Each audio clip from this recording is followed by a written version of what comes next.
This podcast is brought to you by the Podtower, hosted by the Watchtower database. Visit youtube.com/thepodtower for informative, hilarious DC animation-themed podcasts and live streams every week. And check out the Watchtower database for DCAU video essays, timelines, fan theories, and more. And please, enjoy the show.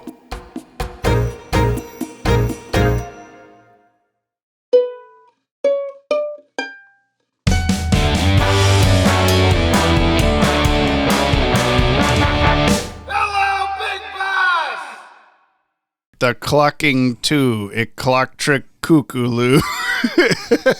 I had to say that I had to make it so it's the first time that you say the subtitle as the first thing in the episode.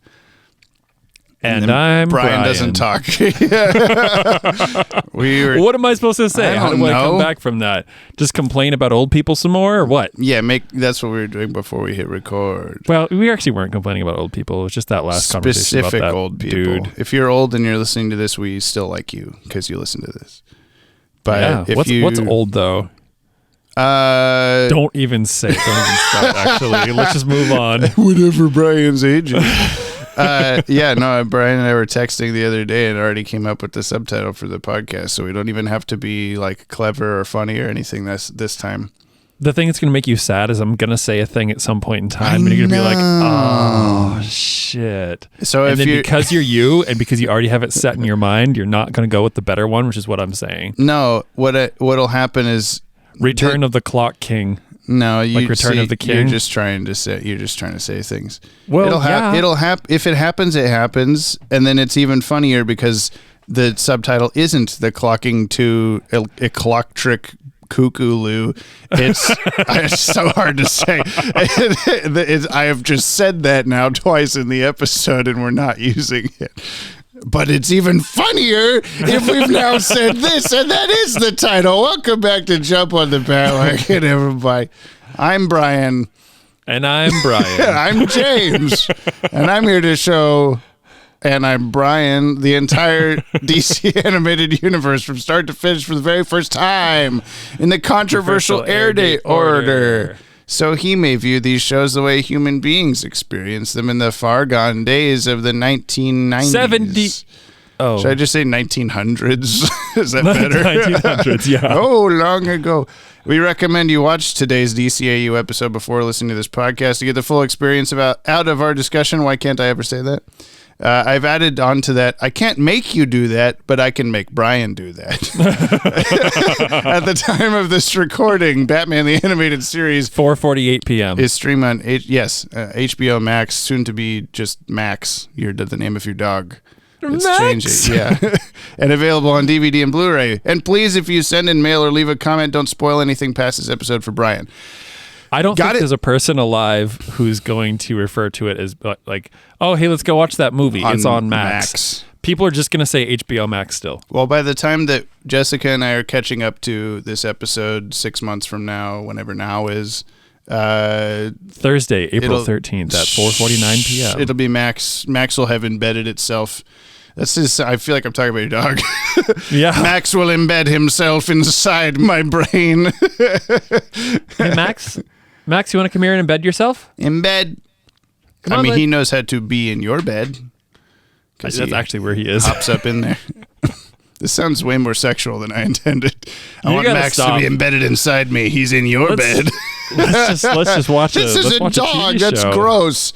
This Batman the Animated Series, Time Out of Joint, is what we're watching today. Oh, I thought it was the clock. The clocking to clock. The clocking clock. Right. This aired originally Saturday, October 8th, 1994. We skipped a week. At 4:49 p.m. No. What? That's right now. You're just going to, throughout the podcast, Brian will update you on what time it is while we are recording. Yeah. Hey, everybody, it's 5:02. Actually, we won't get that because we're going to watch the show. Unless we keep talking for 12 more minutes, but I don't think we will.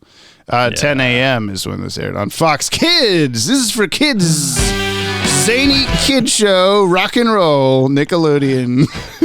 Zany Kids Show, rock and roll, Nickelodeon. Like, that's so hard for me to like. I know. Well, I'm saying because I have this like sympathetic thing where I want to like, oh, I'm gonna let him catch up, so I'm gonna slow down. But then it's like, rock and roll. Have you ever seen Rock-a-Doodle, animated movie? I don't watch those kind of movies. Oh, sorry. What are you imagining? I'm imagining the kind of movie that's on your T-shirt. Oh, this is my fave. Valentine is handcuffed to a pipe T-shirt for those listening. You can't see because Brian can see. Anyway, this is produced 73rd. I don't know, man. And it aired 76th. Oh, 75th. 75th. Dumbass. Yeah. This was That's not bad. Come on, that was produced close. right after Harlequinade, our favorite episode. Produced. Yeah. Did I say? You ever listen to American English? It's dumb. Did I say produced? Produced. I feel like I'm saying produced. I'm not sounding it out like a jackass. Produced. Anyway, I say most words right except for I cannot say the word that I'm getting to. That is that one. Yeah. Story by Alan Burnett. He wrote the story on Two-Face, Mudslide, and Read My Lips. Teleplay by Steve Perry of Journey. Teleplay for Mudslide, and he also wrote Night of the Ninja, Terror in the Sky, The Mechanic, and Day of the Samurai. So the Ninja episodes. Directed by Dan Reba. Go back to the screen where you do this. He was the character designer for a number of early episodes. He was also the director on Zatanna, Blind as a Bat, See No Evil, Fire from Olympus, Trial, Riddler's Reform, and Baby Doll, which we watched last time. Baby Doll. Music by Carl Johnson. He was the composer on Feet of Clay Part 1, Beware the Grey Ghost, Heart of Steel Part 2, and His Silicon Soul. And animation, that was horribly disgusting, by Dong Yang. What do you know? Some stuff. They did a lot. I didn't list any of them because they've been doing the last dozen episodes at least. It's 4:52. What was your prediction of the... Thank you for the update. What was your prediction for this episode? I don't know. The Clock King. Rewind time. Is there. Rewinding time. I think it was like... it's 4:53. Oh, sorry about that. Yeah, let everybody know. Yeah. It might have been something about like Clock King getting out of jail or something like that. Okay. Nope. The episode takes place entirely in jail. It's just Clock King going, I wish I wasn't here. It's time for me to not be in jail. Yes. I wish I wasn't here. I am the Clock King. I talk like this. I don't even remember how he talks. We'll find out soon enough. Here we go. Mamma mia. What's going on? We've been put in a bubble of slow time. The outside world is moving much faster than we are. Look! Hours are passing like minutes. Why didn't the car's sensors pick up the booby trap? He probably set it just a nanosecond or two out of phase with reality. But that's the least of our problems. E still equals mc squared, last I heard. Mass increases with speed. If a car hits us while we're frozen like this, we might trigger an atomic explosion.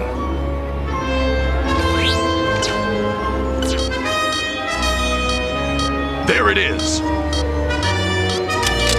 Hey!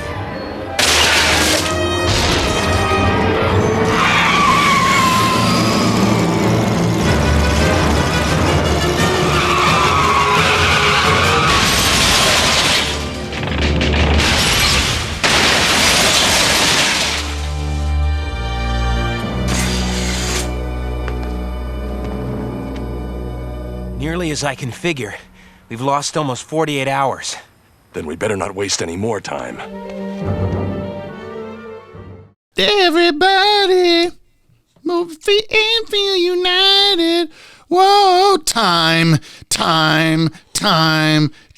Yeah, how many times? Jamie, I said this while we were watching the episode. I want to just for the record. Yes. I just want to give you some homework. Oh, will you yes. please please make a supercut for TikTok and Instagram and YouTube Shorts, whatever, of every time they say time in this episode. I'll do you one better. I'll do it here for the podcast. Here it is. I didn't do that. If I did do that, it's even funnier that I said I didn't do that. I feel like there's a triv about how many times they say time, and I don't think it's quite enough in the triv. I think it's way more than they say it is, but we'll get to that and decide for ourselves. It must have been at least 30. Yeah. There was times they said it twice. Times? With like... Times, you say? Yeah.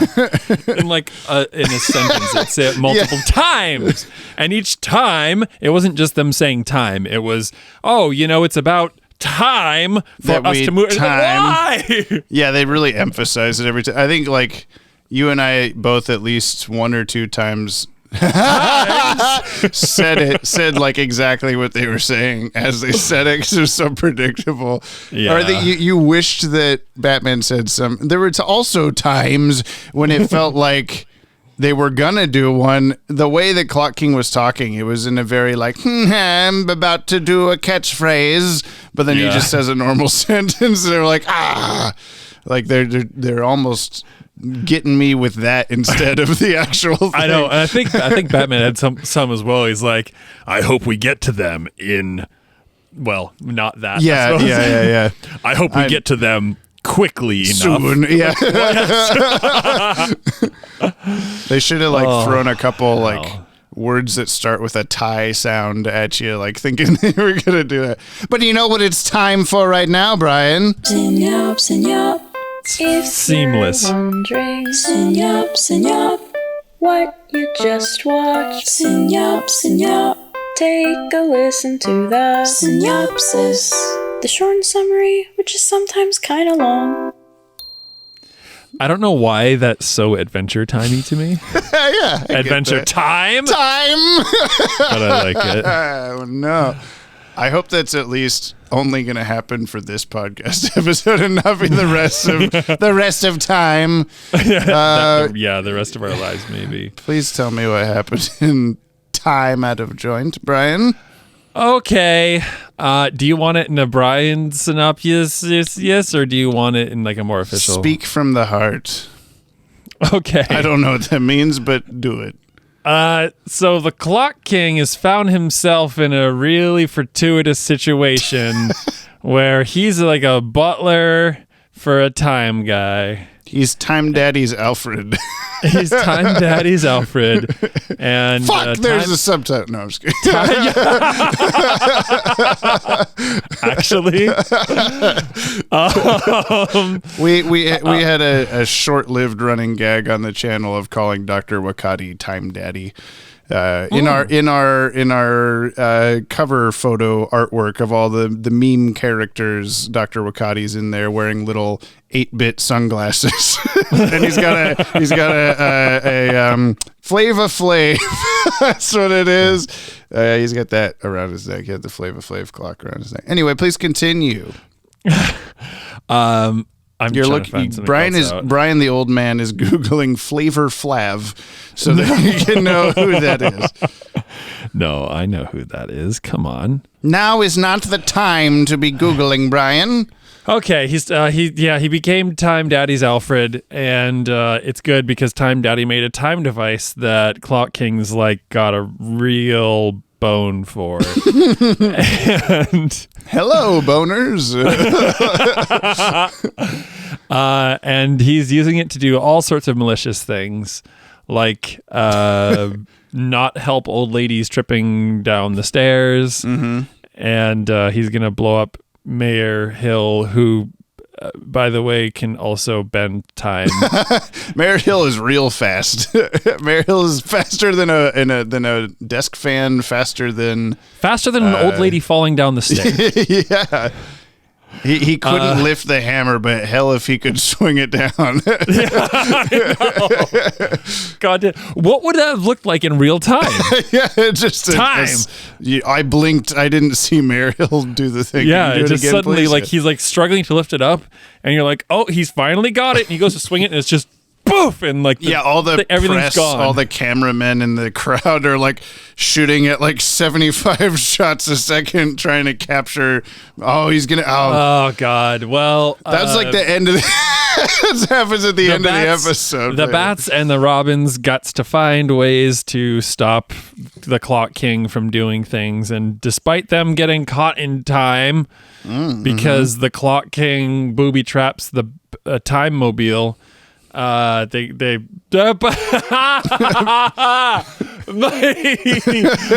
to try that again? The Time Mobile. My favorite.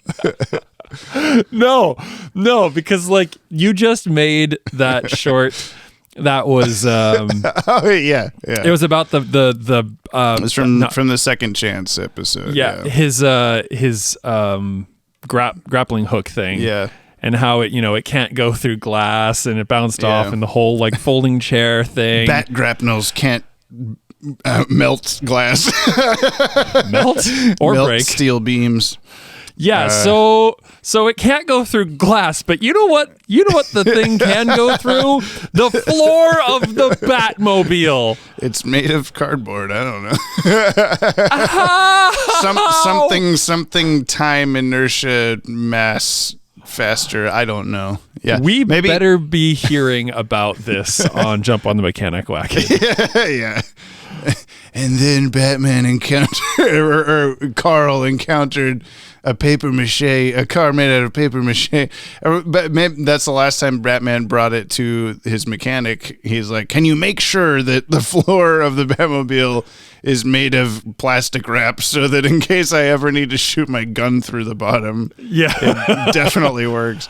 I just can't fathom. Anyway, to wrap up, Batman and Robin got to save the day, and don't you know it? They visit Time Daddy, and they get time devices, and are those the like 1.0 to the Clock King's 2.0? Because I don't know. The Clock King, like everything but that fan, is completely frozen in time when he turns on his little time device. Batman and Robin speeding on bikes. Everything is not quite as blue, and like there's still a plane and a bird flying through the air. The clouds are moving. The airplane was frozen, but it was also still moving through the air. I think maybe because as it was happening, I thought like, what the fuck is this? But I think maybe what we were seeing was intended to be if the plane was frozen in place and they were zooming by it on their bikes, that's their perspective of the plane is the parallax of it against the sky, I guess. That's why it's moving. It's not actually moving physically. I'm trying to defend Dan Reba's artistic choices for this episode. That's fine. But then, like, let's just jump to the Bat-Wagon. The world is frozen. Yes. Cars aren't moving. And here's Mayor Hill swinging a hammer. I'll finish. He must be swinging the hammer at 1,000 miles an hour. I have a question, but I want you to finish the episode. Okay. Batman and Robin go faster. Batman grabs a bomb and runs over water and hucks it at a children's hospital. To be clear, he just throws it into the water, but it's going for so long just toward the city that I said like throw it at the children's hospital or something like yes. And get it out of here quick. Robin like fucks up Clock King's day and breaks his also like what's that paper mache? Like breaks his paper mache. Yeah, why is device. everything so brittle in this episode? I don't know. Batman : the brittle days. What did they mean by? God, please finish. God damn it, I have so many questions. I guess that's the end. End. Okay, cool. What did Robin mean in Mayor Hill's office? He holds up a little Ziploc baggie of bits. And he's like, "Oh, we pulled these pieces. We got these pieces of Clock King's device. Mm-hmm. When did that happen? And why are no pieces broken off of the remote control because thing? he had two, and one of them got broken. Oh, Also, do you want to give the official synopsis? Yeah, I sure do. It's very short. The Clock King returns to carry out his vendetta against Mayor Hill. This time, the clock-mad criminal hopes to murder Hill with the help of a stolen invention that allows him to warp time and travel at super speed. Securing another device from its creator, Batman and Robin take on the Clock King in a furious high-speed battle for the mayor's life. Time. Great. Did you hear any of that? Yes, I heard all of it. You got up to like fill the dog food or some shit, and then I just like, you want to read the official synopsis? Because I don't care to hear it. Goodbye. Okay. No, I didn't go that far. Yeah. What is Have you seen the Nickelodeon movie Clockstoppers? No. Okay. This was like a dummy. 2002, 2003, something like that. Let me look when that was actually made. I hope that I'm 2002. I hope that I'm 2002. You're 2002 to me, Jamie. I don't remember what. I think it's French Stewart plays a scientist. Oh God! Who invents a time-stopping watch, and a kid gets it somehow. I don't remember. His dad's involved with the company or something like that, and he starts using it for what a teenage boy would use it for, which is like take people's pants off and like punch someone in the face really hard while time stopped and then start time and they fly backward, blah, blah, blah. Silly Nickelodeon zany gags. But there are many, many parallels with that movie and this episode in that like, so when they're fighting the clocking in Mayor Hill's office and the rules of this time freezing / time extreme slowing down are like the clocking is moving so fast that it looks like he like zips away in a little like flash of light or something, and he's like essentially invisible while he's moving that fast.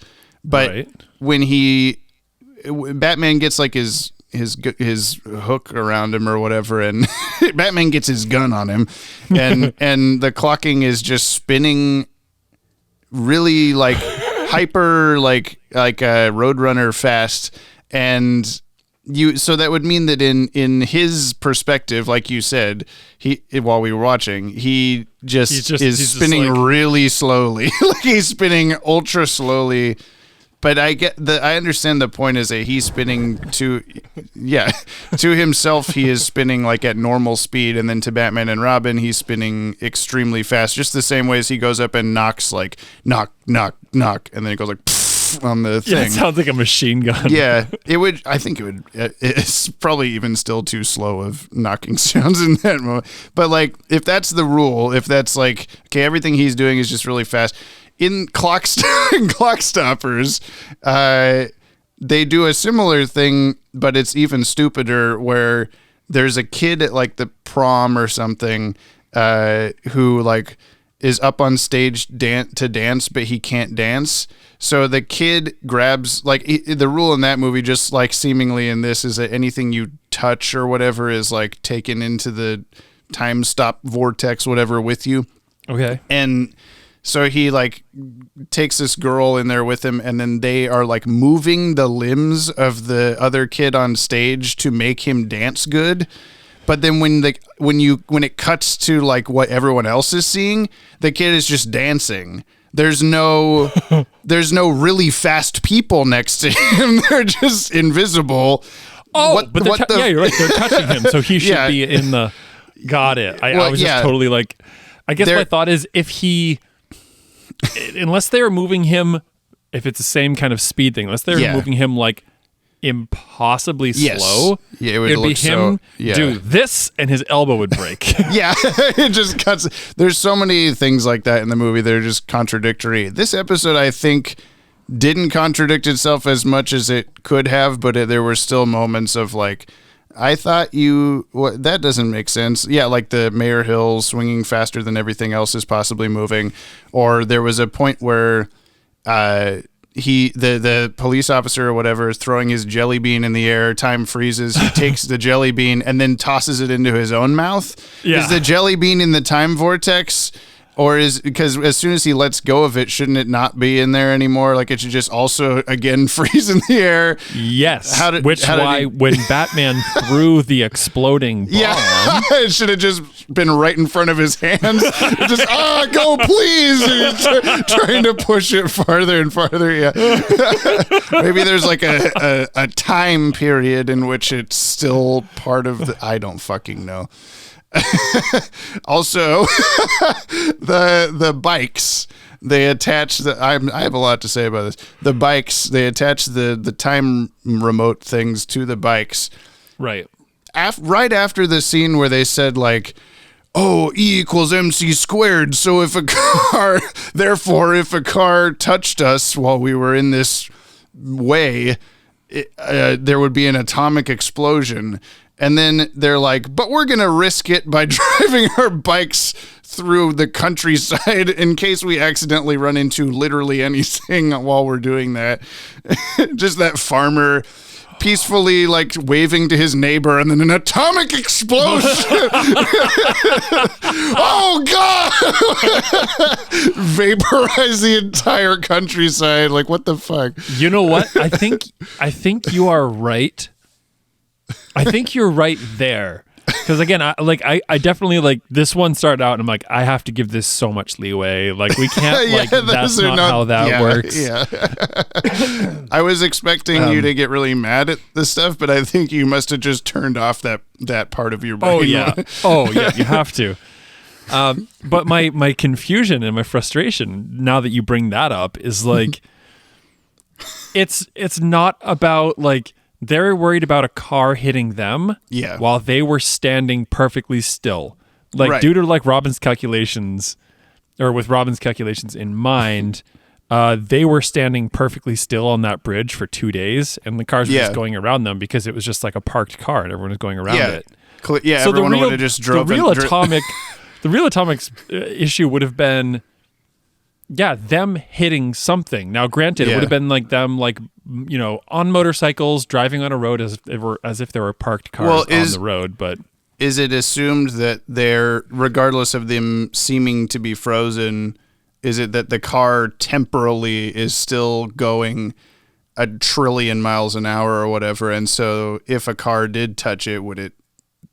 I don't fucking know. I don't know what's real anymore, bro. Dan? Can we have some words? Hello? Yeah, well, like, also, the fact that they were there for at least 48 hours. They get out and rob and go, by my calculations, we've been here for 48 hours. I looked at a clock and I could tell how, you said, like, it's either been 48 hours or infinity. Like, we don't know for sure. The clock told us. The clock's got 12. It's a 48-hour clock. It's been at least 12 hours. I thought, like, if they've been sitting there in the road for days, you would think that once time for them, like, went back to normal, they would be surrounded by, like, a bunch of like construction caution tape and a bunch of shit like that like the Commissioner Gordon goes like, Batman just decided to park in the street and you should probably, I don't know what the hell's going on. Also, no one tried the door handles. Everyone saw Batman and Robin just frozen in there. Actually, no, they saw Batman and Robin going like. No, you're right. They would have been frozen. It would have been really slow. Yeah. But they saw them like that and just did nothing. Nobody did anything. Everyone just went, well, this is inconvenient, and drove around them. But now, would the same math like still count? Like, would somebody trying the door handle make the whole thing explode? Explosion while they're in the middle, like they're in there for to them like 2 seconds and then there's an explosion because half a day has gone by already, whatever. You gotta love Gotham. Bullock is standing there at the door vaporizing into infinity. Oh my god. It was okay. Besides all the like scientific conundrums, what'd you think of the episode as a whole? Did you enjoy yourself? Oh yeah. Was it okay? You like this episode? Yeah, I did. Is it better than original flavor, original recipe Clock King? Yes. Yeah. I don't know why, like, despite all the stuff that we're sitting there going like, but how would, and when that's, and Mayor Hill, how is he, the whole time, I'm still like, oh, cool, like sci-fi, time travel. Like, Yeah. I don't know why it's still entertaining. But It's theater rules. Suspend Yeah. all disbelief, ye who enter, or whatever. it's also like promising to me that you feel that way about it because, like, buckle up, Superman's about to start. You know what I mean? Oh, Superman got that kind of. He fucking flies and shit. You know what I mean? Again, it's just like the rules of the universe. Or whatever. Yeah. Also, does he fly, or does he just jump really far? He flies. Oh, There's no real explanation. I didn't know this till, like, I don't know, within the last decade or so, about the whole, like, Thor can fly because, like, the explanation is that he, like, swings a hammer fast enough that it, like, propels him forward or whatever. Like, He's a helicopter? He's like, yeah, he's guiding the hammer and he's just, like, hanging on for dear life at the back of the hammer, essentially. Like, that's why he can fly. But, like, Superman just goes whoop and just does it. There's no, like, I gotta get a running start or whatever. Anyway, we're not to Superman. We're not talking about Superman. No, yet. we're talking about Batman and the clocking. What do you think of the Clocking's updated suit? Did you even notice? I didn't know. He was wearing his brown pants last time, and he was wearing his black suit this time. I mean, he looked sharp. Yeah, I think it's a better design. I also don't remember if he had that, like, clock hand cane thing last time or not. I don't think, he so. did. You think so? Okay, Yeah. I don't know. Are you the expert? We can find out on the interwebs. Interwebs, this is an important thing to figure out. It's time to see if the Clocking had a time cane. He does. He's in his brown suit, tan pants. Same thing. So I had a recollection when he when he's on came the on roof screen. controlling street lamps or whatever. No, it's from this episode. Like when he like walked in with his cane. I was like, yeah. oh yeah, that's reminiscent. I like, yeah, if I was in Gotham City and I saw even someone in a normal suit like that, he's got clock eyes and a clock cane. You would think, regardless of what he had, if he had like a snake staff in his hand or something, you're just like, arrest him immediately. Like, don't even ask questions. You have permission. I don't know. I do like his outfit and stuff, but yeah, and I also really like the shot that I forgot about because I haven't seen this episode very many times, surprisingly, where Robin like sees him in the mirror, and then during the time he turns around, you hear the like sound, and then he's not there. I thought that was pretty cool. Is that Keen effects? I don't know. I guess. I we'll mean, get there to were that, a lot of Keen effects in this episode. Let's do it now. There's Keen effects everywhere.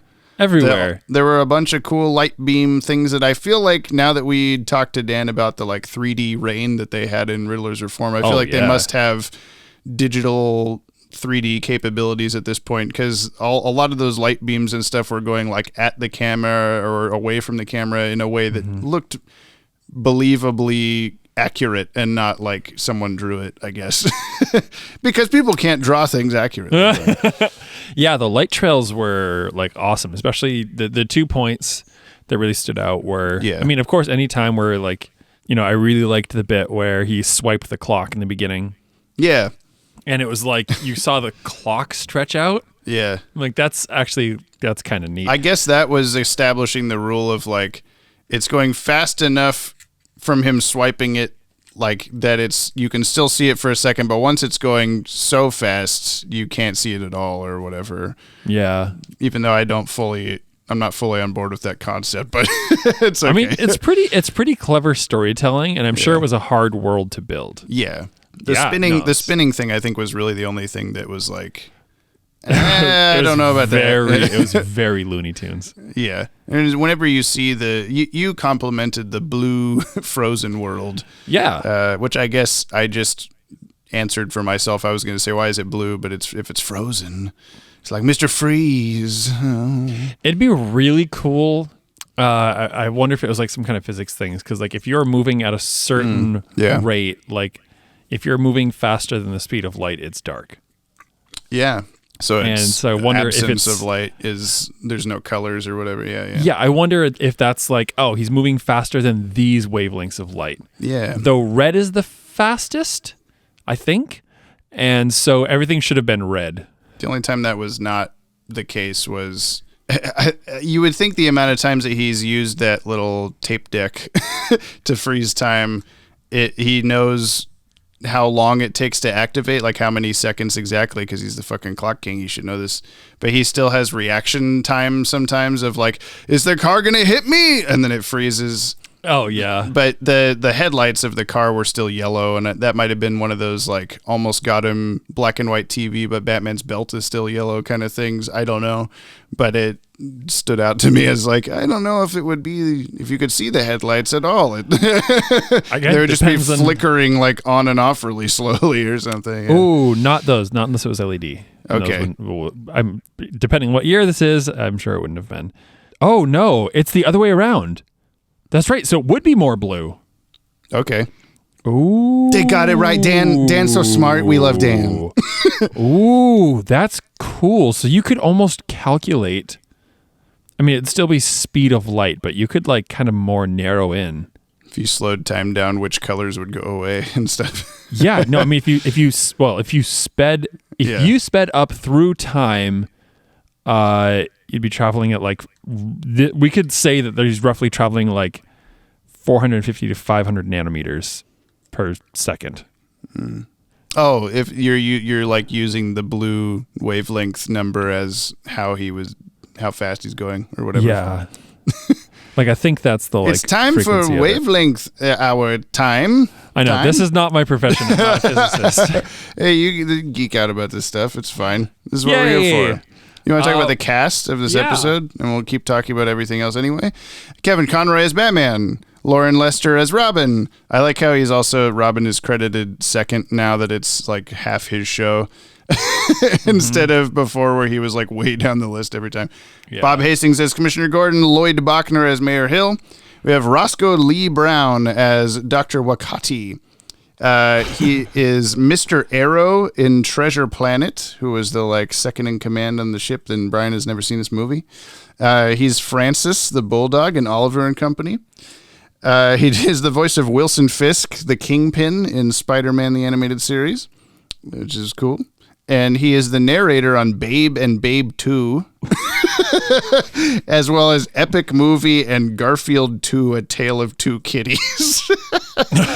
Oh my. He's the narrator on a few other things too, but I didn't recognize the title. Just a good narrator voice. He does have a good. Since I'd written that down, of course, before watching the episode, as soon as he started talking, I'm like, yeah, that is the Babe narrator. That's cool. I don't think I've ever actually seen Babe, so I can't comment. I'm gonna do the Babe podcast.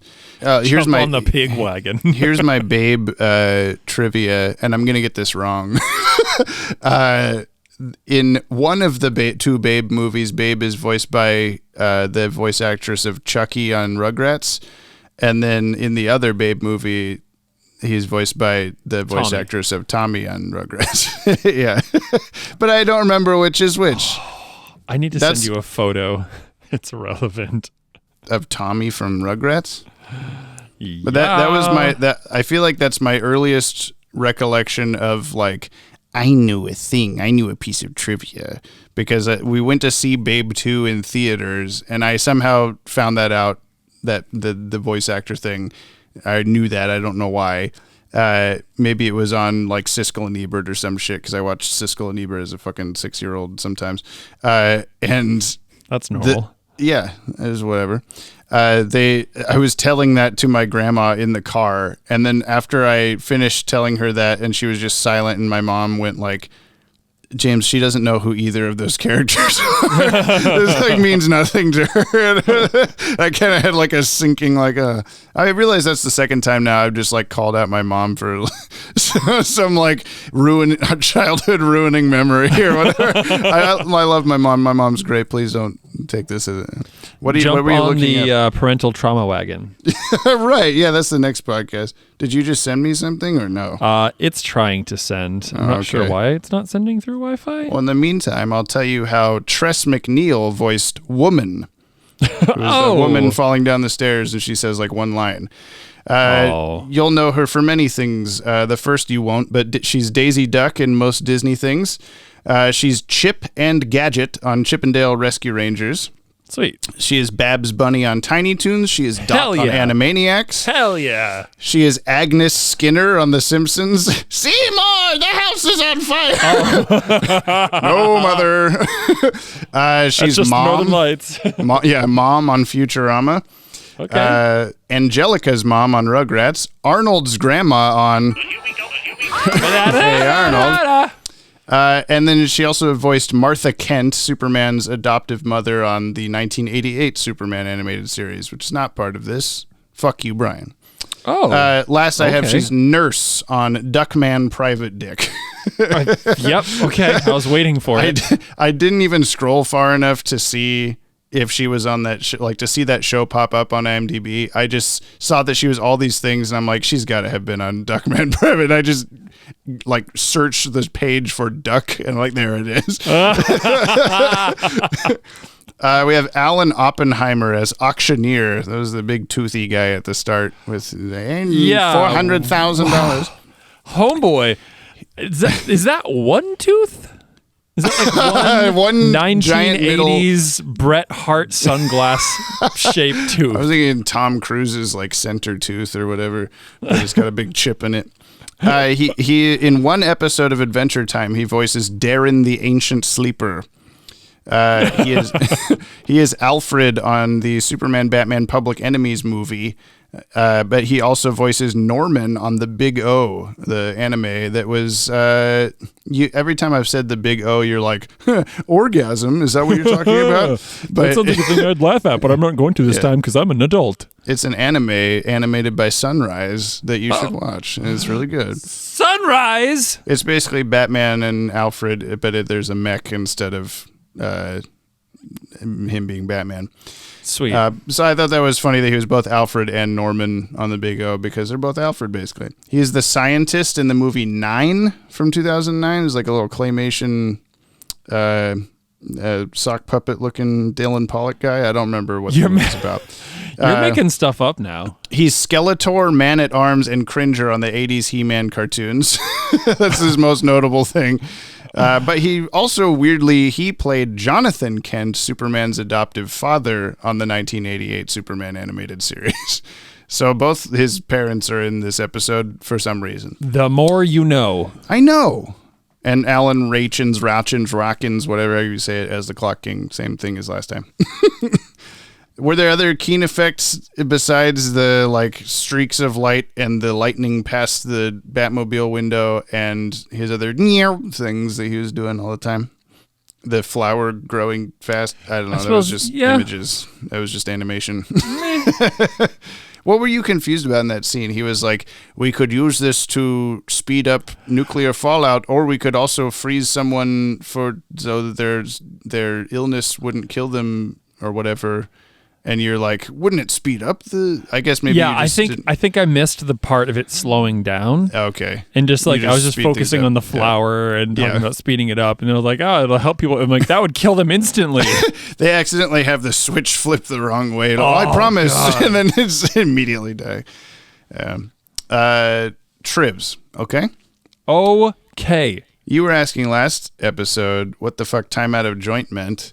It comes from Hamlet. The line is uttered by Hamlet after being visited by his father's ghost and learning that his uncle Claudius murdered his father. In short, a shocking supernatural event that fundamentally alters the way Hamlet perceives the state of the universe. What? Oh, I'm reading Shakespeare shit. The time is out of... that I can't not say the word time like clucking. The time is out of joint. Oh, cursed spite, that ever I was born to set it right. That's the thing. That sounds like a thing that they would do. That's made up. Pull a Hamlet. I made that up. No, that's the fake Tribs. Just kidding.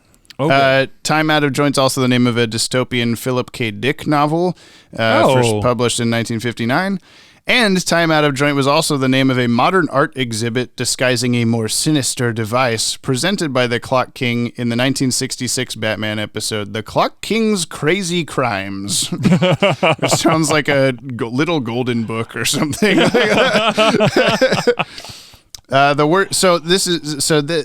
to the DCAU wiki, the word time is spoken 12 times throughout the episode. Not true. There must be more than that. I mean, I just did I edited the montage of time into the episode in this podcast, and you heard more than 12, I'm sure. Wait, I guess. Hold on. What? Time Out of Joint script, and you're going to search it for the word time? Yes. Well, so this says it's not counting the words timer, timely, and timepiece, which is said twice. But even with those added, I feel like there's got to be more than that. While you're looking that up, I'll tell you that Robin mispronounces Dr. Wakati's name as Dr. Wataki, and Batman corrects him. In the DVD credits, his name is misspelled Wataki. So I don't know. I don't think that's a joke because it was fixed for the Blu-ray. Robin also says faster than a speeding bullet, which is Superman thing that you caught when it happened. You were like, Superman. Yeah. I guess so. This is saying like 17. 12, 13, 14, 15, 16, 17. Yeah, that would be 17 if you're counting those words. Yeah, timepiece, time. Did you really find the Time Out of Joint screenplay or whatever? Timer, timely. I mean, yes, I did. Okay. subslikescript.com/series/Batman _ Dom's like script too. Anyway, yeah. In Comic Scene magazine number 55, an episode guide for the entirety of BTAS lists Dan Reba as the credited director for this episode twice. That was the only extra trivs that I found beyond like what's already in a easy to find, wiki or IMDb or whatever. It was I searched our like magazine archives that we have for Watchtower videos for Time Out of Joint, and the only thing that came up was like they just list director, writer, blah blah blah. For this one it was like director Dan Reba, everyone else director Dan Reba. Just making sure that for sure Dan Reba directed it. Yeah, I suppose so. There was a lot of cool visual stuff in this. When Fugit is making his way out of City Hall, he does not have his cane. However, once he's outside, it suddenly appears. You know what? I had one of those realizations too. He just kind of like it seemed like it had a go away and come back thing. Yeah, I think he like stumbles out and the guy's like, stop you guy, or whatever. Yeah. I can't possibly run after you. I'm just going to yell at you. I'm going to watch you fall on a lady and then spit my coffee out and go, stop.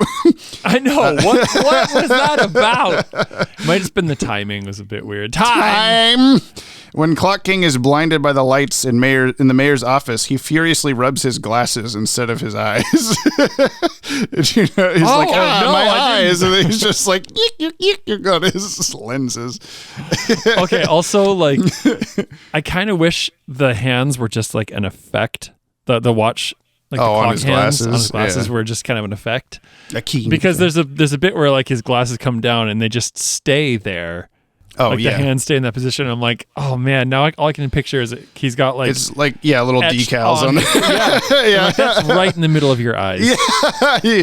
I don't need to see when I have time paused. I think he had the clock glasses last time too. He did, but I guess it was just assumed that when the light in the bar swings and reveals the clocks on his lenses. When the Batmobile detects the time device underneath, Batman blasts through the floor to destroy it. This is similar to a scene in the film Batman Returns in which the Penguin takes control of the Batmobile with a device planted underneath, and Batman punches through the floor to take it out. So it is a papier-mâché Batmobile. Yeah, in all continuities, the Batmobile is made of paper. Oh my God. And last time I checked, paper plus car equals nuclear explosion. The auctioneer appears to be visually modeled on Terry Thomas, given the man's accent and a distinctive gap in his teeth. Terry Thomas is an English actor and comedian who became internationally known through his films during the 1950s and 1960s, such as It's a Mad, Mad, Mad, Mad World and How to Murder Your Wife. How to Get Away with Murdering the Clock King. Are you looking up Terry? His name is for some reason hyphenated. Yeah, Terry I'm Thomas. seeing that. Maybe it's I like don't his really last know name. why. I guess like Madonna with a hyphen in the middle. Madonna. Born Thomas Terry Hoare Stevens. Oh, I see why he had omitted that part of his name. His second middle name is Hoare. Spelled as you would expect it to be. I mean, it depends if you. I mean, no. H-O-R? Hoar. Oh, yeah, no, not at all. Anyway, where were we? Last two tribs. Dr. Wakati claims his house is in a radio dead zone to prevent electromagnetic interference in his experiments. While it is certainly possible to be in a cell phone dead zone, there's no such thing as a dead zone when it comes to radio frequencies. The only way to block radio frequencies would be to build a Faraday cage, an enclosure used to block electromagnetic fields. Maybe his entire house is a Faraday cage. I mean, mine is. Yeah, you're right. As I've experienced many times. We cannot listen to whoa in your house from on the radio. Yeah, we've tried. While the changes in the flow of time in this episode are mostly remarkably consistent with the principles of general relativity, is an inconsistency when the Batmobile's frozen. From Batman and Robin's perspective, the Batmobile shouldn't stop advancing. It should continue at normal speed while the other cars would accelerate as streaks of light, as seen in the episode. The Batmobile would only seem immobile from an outside perspective. I guess, yeah. Oh. Why did it just stop? Yeah, I guess that's a really good point. It's similarly with like, why can they be on their motorcycles and be going zoom, zoom? And people can see them also. Yeah, it shouldn't have A normal stopped. human moving at the time-paused speed is invisible, but a motorcycle goes shoo, vroom. Oh, The shot of them coming around the corner by the like farmland or whatever, and then they're like zooming by the airplane and stuff. That was like in a like AMV or something that somebody made several years ago that Ted and I watched, and it was so like compressed and pixelated and stuff that we couldn't, like, we were like, what the fuck episode is this? Like, neither of us could remember this happening because it was isolated from, that was the only clip they used was just the like farmer waving and then and I'm like, what show is this? Like, I was thinking that like, did they accidentally take a clip from some other like Animaniacs or Freakazoid or some shit? But there's just nope, it's Batman. I just forgot the episode where they have super motorcycles. I don't know. man, that's a fair. Yeah, there's some time inconsistency when it comes to the motorcycle scene. Yeah. What's Batman's usefulness in this episode? Pretty good. Yeah. Yeah. He held his hands didn't melt off as he was holding that bomb. I know. Does temperature work at this speed? There was red light coming off of the sparky explosion ball mass thing in his hand. Mm-hmm. How big was that?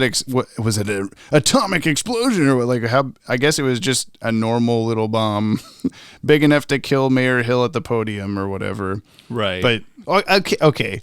We were making fun of how Mayor Hill swinging the thing was really fast, and the bomb was somehow slower or whatever. Yeah.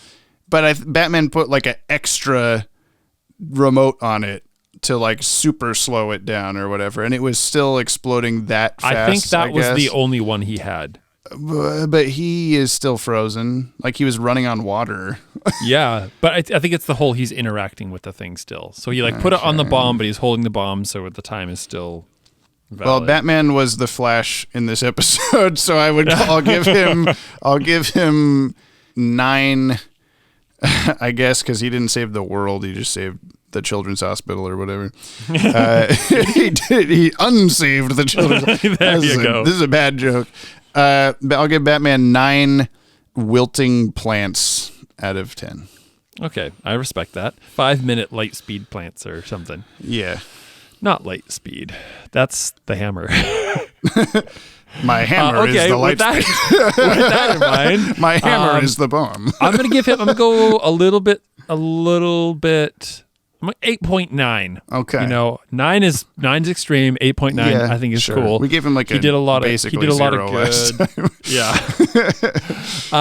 8.9 Mayor Hill light speed hammers out of 10. Yeah, I was going for the hammer at first, and my brain was like, no, Brian will do that. Brian will be upset that you took the hammer. The great irony of that is like all the other ones I was thinking of. I'm like, oh no, James is going to take that. Floor, paper. Yeah. Cardboard floor, Batmobiles, explodey bomb hands. I'm going to go out on a limb and say this was a pretty damn hip-hop episode. Out of books or hip-hop, I'd say this is hip-hop. Out of this Hip-hop as episode, hell. possibly named after a Philip K. Dick book, definitely hip-hop. It's not the references, it's the what it is. True. You Now, know? I made a joke before we started recording anything about how, you definitely want to have the top 10 document open for this one. And I was being kind of cheeky because I'm like, Clock King, it's not going to be that great. Do you put this on your top 10, Brian?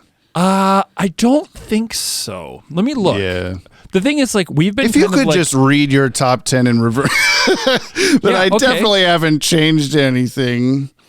Yeah, okay. I can read this for you. Cool. From 10 to 1, Beware the Gray Ghost. No, that's POV, not what it Poison, says, Joker's Brian. Favor, Second Chance, Almost Got Him, Riddler's Revenge. No. Is it We not just watched this. The first 3 letters are correct of that Reform. word. Goddamn. I'm just trying to ignore all F's. Mm-hmm. Robin's Reckoning Part 1. Good luck. Feet of Clay Part 2. And Heart of Ice. Thank you. I'm great. I've changed part of every Brian episode title to the word fart, you see. And he had Beware the Gray Fart. POF. Pretty Poison. Ivy farts in this episode. The Joker's Farter. Second Chance to Fart. Almost Fart Him. Riddler's Refart. Robin's Reckoning Fart 1. Fart of Clay Fart 2. And Fart of Ice. There you go, Jamie. You're funny. Is this better than Beware the Gray I don't like how long that laughter is going on for. Thank you. Man, I don't think I'd put it over Beware the Gray Ghost. No. It was a fun episode. It's one of those like it felt very hip hop in the way that it was just like from beginning to end I was like, okay, shit's happening. Cool. They're actually like he even did like a little Riddler riddle at the end on accident or whatever, where he's like, "Oh, he said this thing. He's going to be at this place," and like, I don't know. There wasn't any part where I'm just like, "Oh my god, how long until this is over?" or whatever. Other than just the occasional science question mark. What's happening? I feel like this is a very fun episode to pick on. Yeah, it's easy. It's low hanging fruit, but it's not. Because it's like bad. It's a very strange secret of Bruce Wayne. It's like a weird little like pocket. Like I'm not going to put it on the bottom 7-Eleven either. No. Like I would legitimately, if we had top 15, I might see this going in that. Maybe.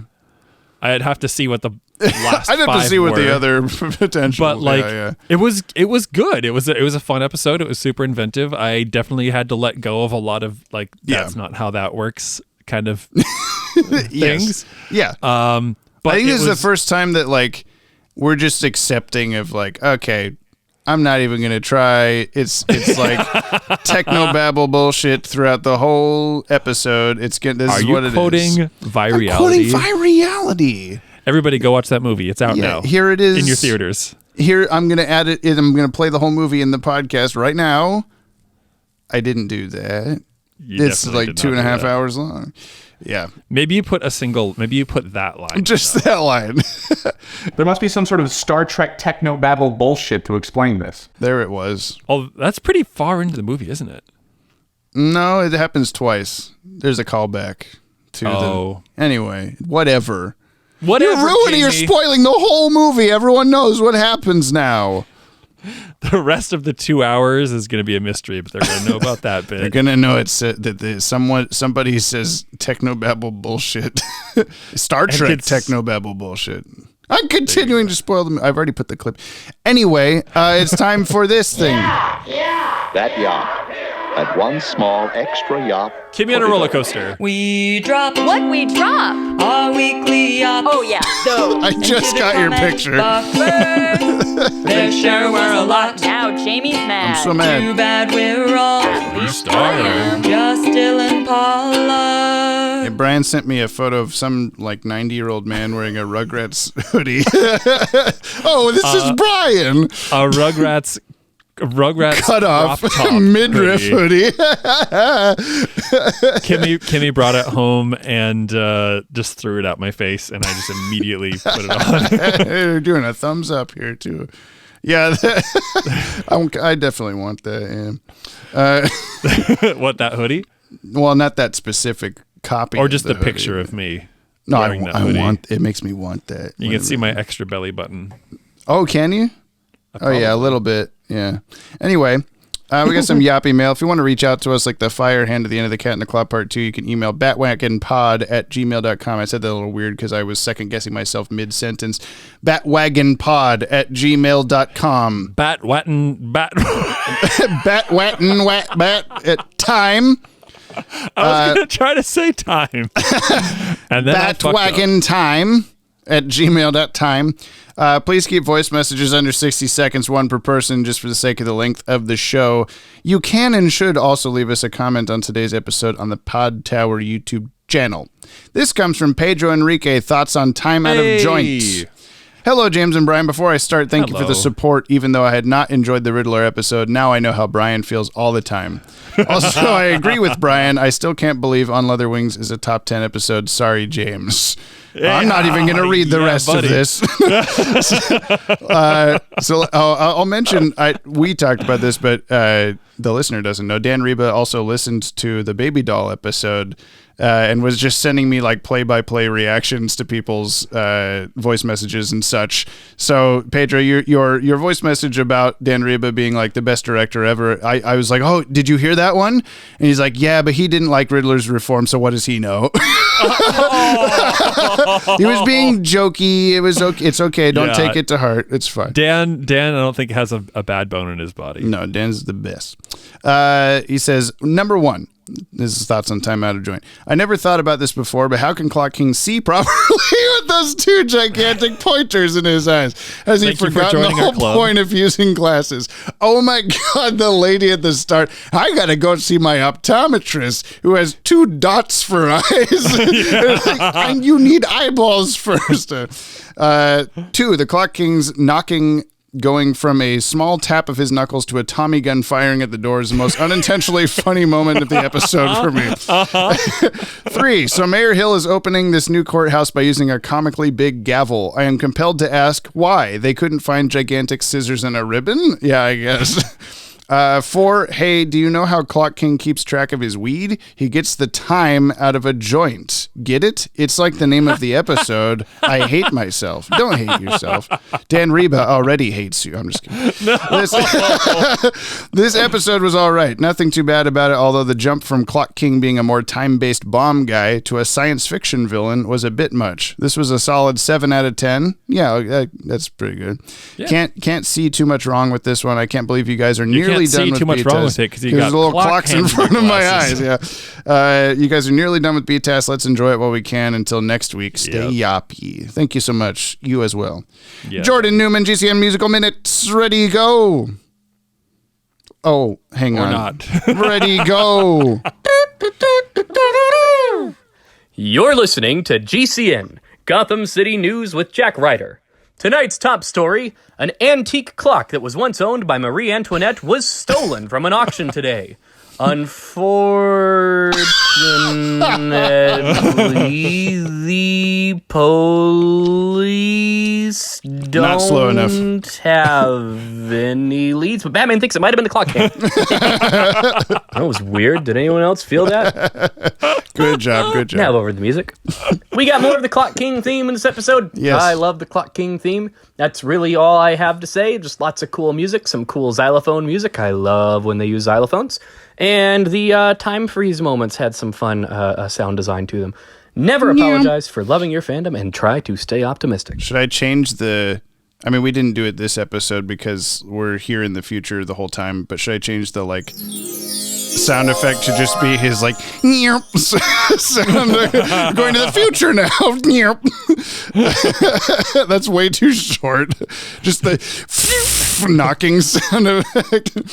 The Clock King. I don't remember if I clocked the. How have we not done that yet? The Clock King theme the first time, but this time I noticed it was very.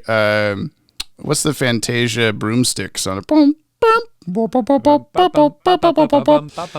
It had that like exact rhythm in it and notation.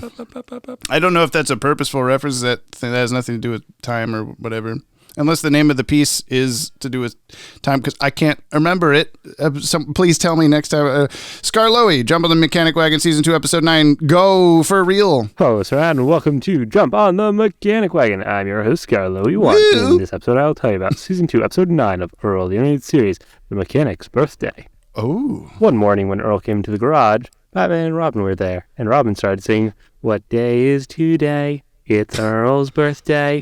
What a day for a birthday. Let's all have some cake." Thanks, you two. But I've had a rough couple days. First, I was in a car crash. Then I saw a giant robot. And when I got home last night, someone drew mustaches on all my family photos. Batman then said, "I got you a DeLorean for your birthday. Whoa. If that helps." Earl's expression immediately changed and said, "This is the best birthday ever." According to Wikipedia, Earl's birthday is September 16th, but there is no source, so yeah. Anyway, see you next week. Same PP time, same poo-poo channel. I hope that's a reference to something that just I can't. Never mind. I can't even spoil it. I can't say this without spoiling something for you. A character's birthday that has been listed on Wikipedia and other sources as like an exact day and year. But we've never been able to find any episode or comic or anything that says that. I think someone just said it one time and everyone went, okay. I think we expected the Earl to deal with paper floors or whatever, but getting a DeLorean's pretty good too. Yeah, that's fine. 2080 whatever gigawatts. I don't know what he says. Scotty Cameron, the Clock King took his time returning. Hey, Yoppie dudes, great show, as always. Are you ready for the return of the Clock King? Because it sure took a lot of time for Batman to finally nab him after getting away in his first appearance. I'm guessing the Clock King was on Batman's mind because Robin knew about him even though Batman fought the Clock King alone the last time. I thought that was the case when Robin's like, I swear I just saw the Clock King. I'm like, how do you know what he looks like? Oh. I was playing my stupid Riddler video game on the giant Bat computer screen and accidentally opened up clockking.png and there he was. Dot ping. Is it? The Clock King has graduated from accurately predicting the timing of an event or action to now manipulating time with a device he had an unwitting scientist create. I'm glad you mentioned how cartoons were always political. People just didn't complain about it till recently. Jordan Hill, Blumen, sorry, I skipped it, has made the point on his show Fandom Optimists, that politics was always an entertainment, but people weren't taught to hate it until recently. Yes. Lastly, I want Scarloey to hear this because he forgot to mention another complaint Michael Bay had about Optimus Prime appearing in Earl the Animated Series. Bay was not only displeased with the lack of explosions, but the fact that Optimus wasn't a violent psychopath in Earl the Animated Series. Prime didn't say, "I'll kill you" every 2 seconds in ETAS, like in the Bay Formers movies. I hope Scarloey appreciates the reminder. Stay Yoppie. Yeah, but he did say, "Let them come," just like in the new trailer for the new Transformers movie. Have you seen that? Nope. There's just a little compilation. I'll do the time compilation. Someone else already did the Optimus Prime saying "come" compilation. There's way too many moments in the Transformers movies where you're like, "I've come." I was just like, okay, God. Dude, thank you. This is from Tapricot, Contemplations on Time Out of Joint, Inexplicably Southern Edition. Okay. Alrighty, here are contemplations on Time Out of Joint for an episode all about time it's and Carl Rossum. Speed. I thought I'd slow it down a bit for us here in the whatever room you are each in right now. I'm there too, actually. Lovely animation this episode. I think they really captured what they were going for. Better still be 60 It's seconds. always interesting to see a concept like this with slow down time or sped up time and how that impacts different movements and sounds. Like the door knocking. One of my favorite parts. Though, I think the question in all of this is, Batman and Robin would not be able to fight the Flash. Have a good week, both of you. And just use the time things on him. I don't know. Mighty fine, thank you. That was from. Sorry, I read it wrong. That was from the farmer waving to his pal across the street before he got vaporized by a nuclear explosion. This is from Scott Steele. It actually made it through. What? He says, "Don't read this part out loud. I forgot to put this in the email before sending. Read this part out loud. Hello, James and Brian. I don't know how you managed to make a DCAU podcast that's so entertaining you don't have to watch any of the episodes to enjoy the pod. I look forward to it every week." He's signed it Man of Scott Steele. I just decided this episode I would say, I can't make you watch it, but I can make Brian. I can't make Scott watch it either. There's a voice message attached. Here it is. Hey, James and Brian. This is from an episode a couple weeks ago that I wanted to send this in, but I'm a lazy person. Anyways, James mentioned that he remembered Michael Jackson dying in 2009, which is correct, and he remembered it being Memorial Day weekend because there was a drum corps camp. But actually, James, if you think about it more, we had that big meeting with Dr. Phil, not that Dr. Phil Bryan. Yes. And that doesn't make sense if it happened Memorial Day weekend because we're just going home at the end of the day. And since it was all days in Scappoose, we were stuck there. So that's why we had to have the meeting with Dr. Phil, not that Dr. Phil Bryan. And I looked it up. It was June 25th. So you were wrong and I was right. So I think that means I'm possibly better than you at podcasting, even though I have no podcast. But I like how that was Scott's, essentially, that was his, where were you when Michael Jackson died? Is the same place as me. But he did it better than correctly. you. Yeah. I was actually at the Memorial Day camp because I had the Clock King's time remote. I was in a different place.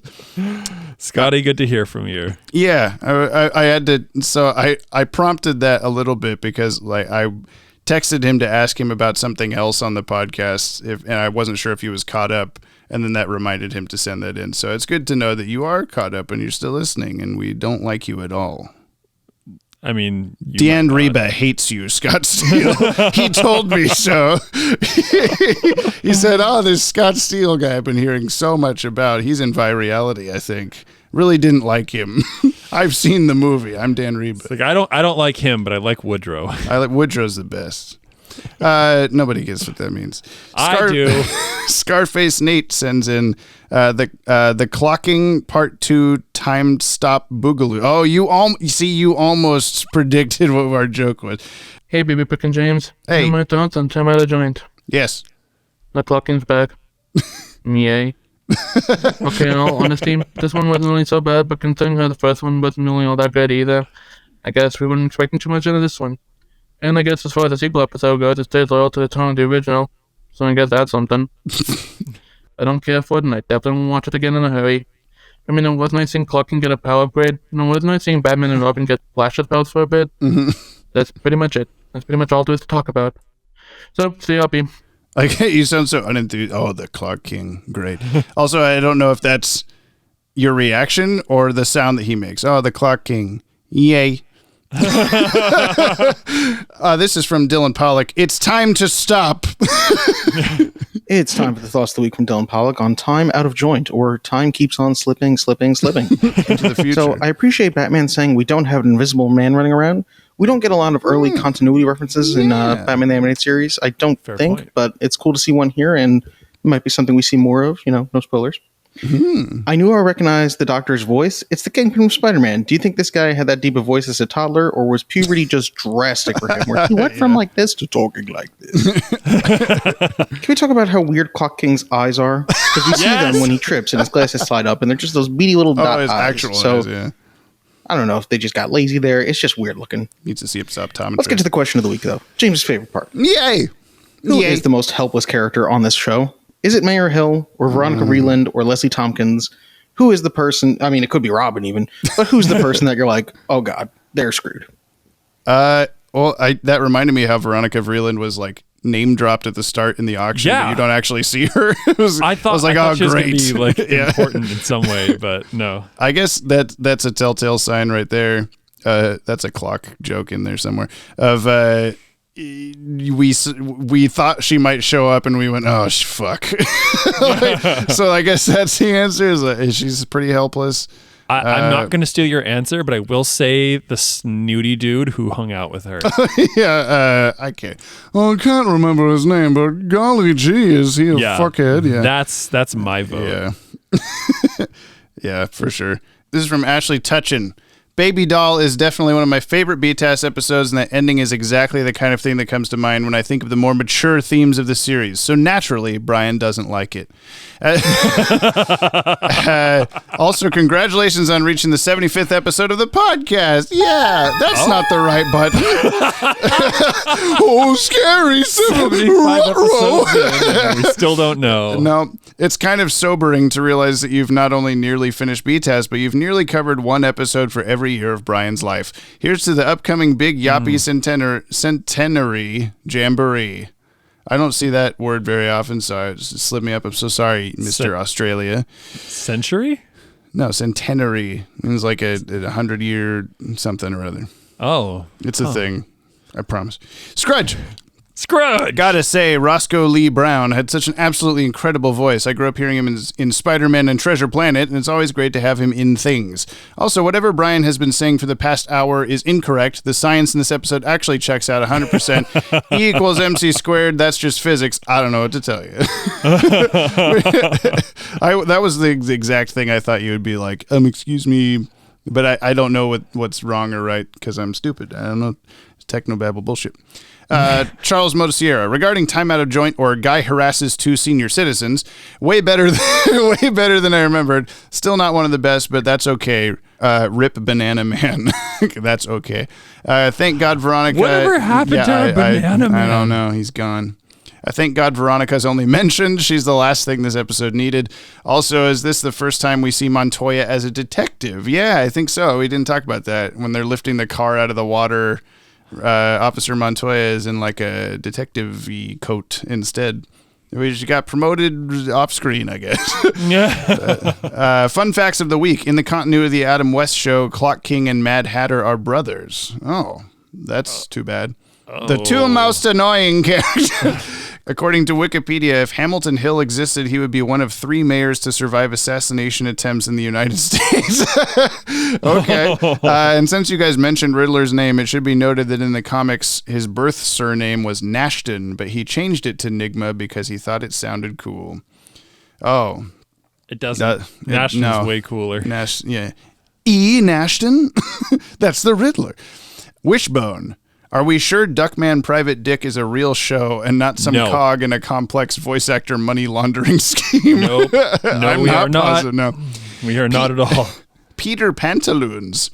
How am I supposed to know what's okay without Banana Man here to tell me so? To which Ashley Tutchin replied, we have to face reality, the banana split.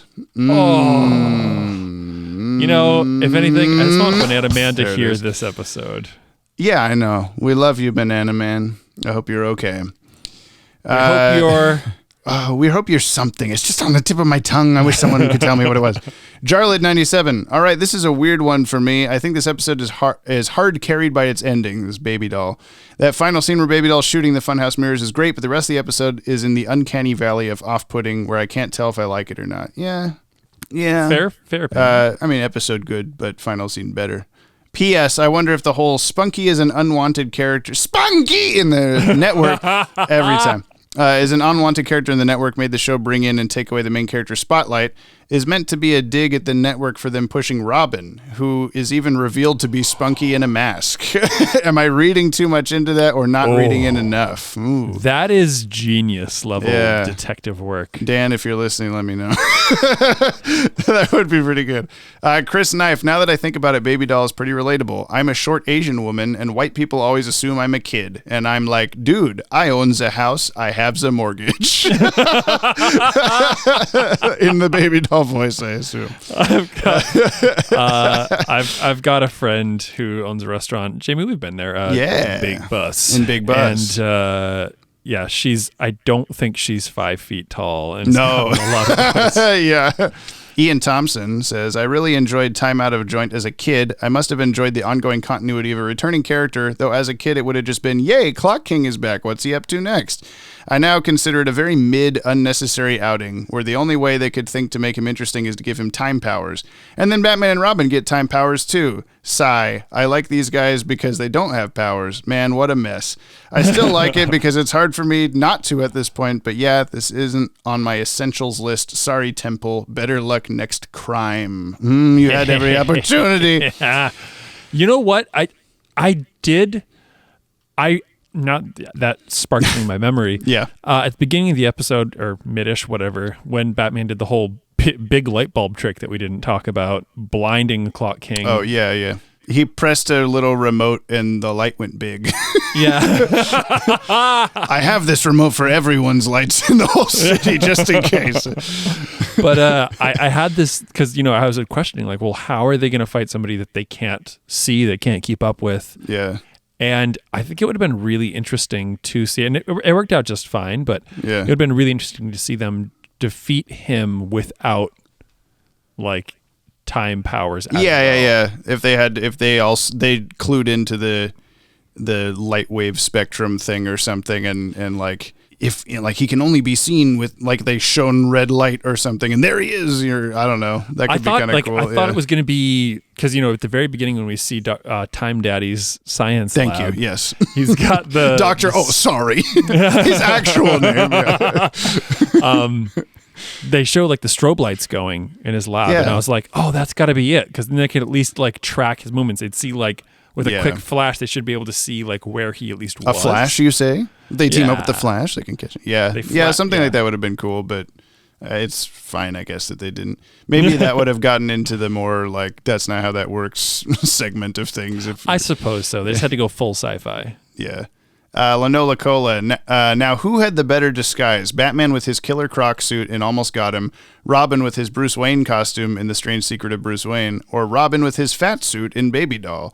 And I guess... Batman. Yeah, I guess I was going to say Robin in the Bruce Wayne costume because he had to look so accurately Bruce Wayne for them to be like, oh, that's Bruce Wayne. That's a fair point. Okay, Robin in the Batman or Bruce Wayne costume. Yeah. Full send. Batgirl fangirl. It's about time the Clock King returned. There it is. I wonder how Temple Fugit became Dr. Wakati's butler. Did he answer an ad in the newspaper? Wanted. Butler must be punctual and willing to live in a remote mansion in the mountains. Applicants to reply in writing as I have no phone. No radio contact. Boy, did Batman and Robin take their time apprehending Clock King in Mayor Hill's office. They hardly sprang into action once they knew he was there. It was like they were in slow motion. I've suddenly got a hunger for jelly beans after watching this episode. Yeah, the plot is well executed. I thought the time freezers and slow motion parts are really well done. So many keen effects. I'm sure the team had a ball coming up with them all. And you didn't give a 5-star 5 somethings. So I'm very disappointed. I think you can come up with it this time, Jamie. 5 stars and 5 Batmobiles stuck in the street. Oh, man. Yeah, you're bad at this.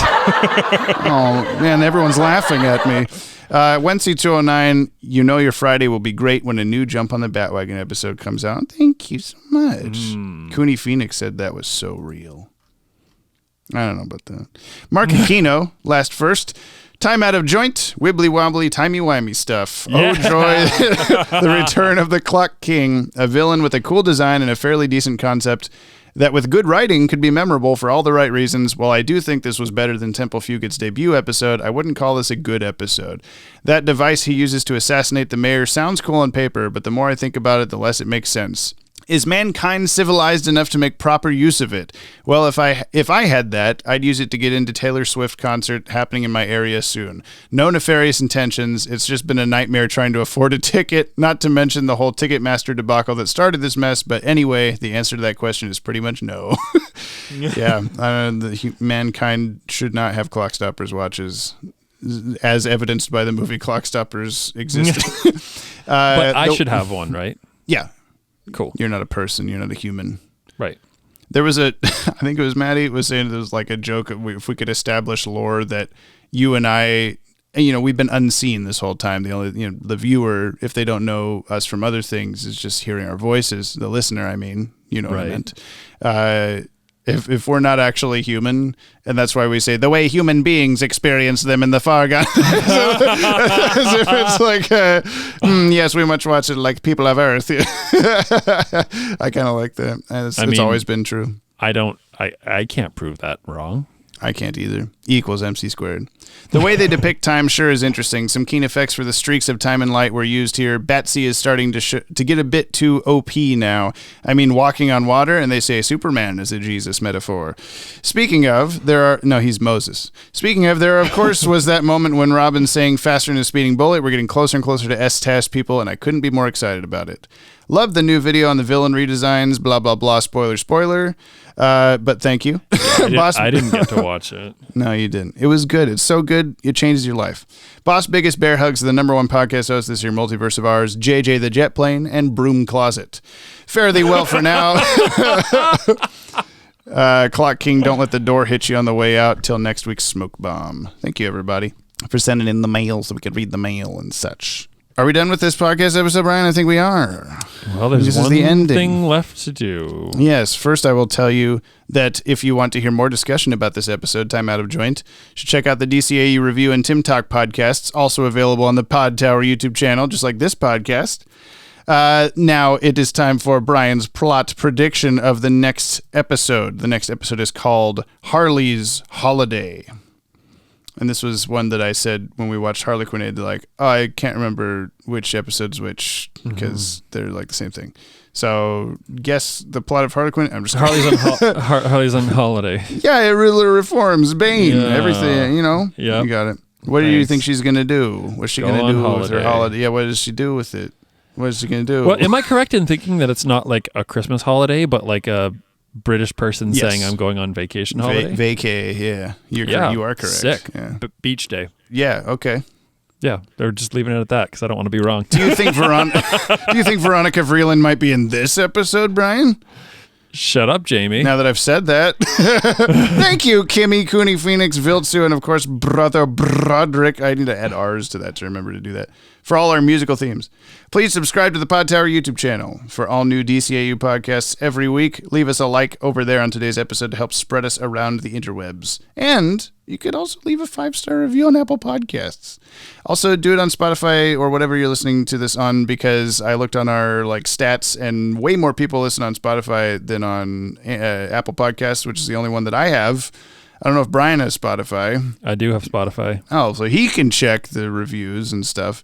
If you leave us a 5-star review on whatever you're listeing to, I'll probably read it. I don't know. I don't know how it works.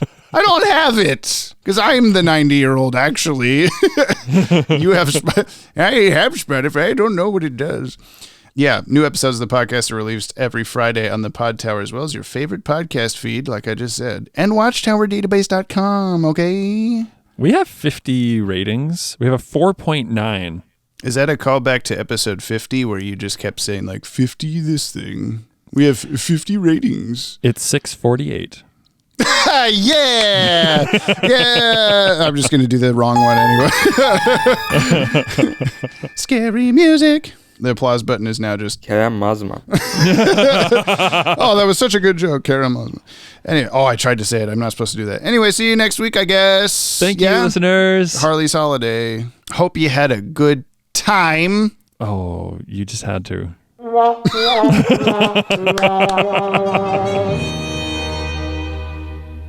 It's a shame that you've decided to keep this device a secret. It would seem that the world is not quite ready for it yet. Gee, that's too bad for Fugit. I'm sure he'll wish he had something to make the days pass quicker where he's going.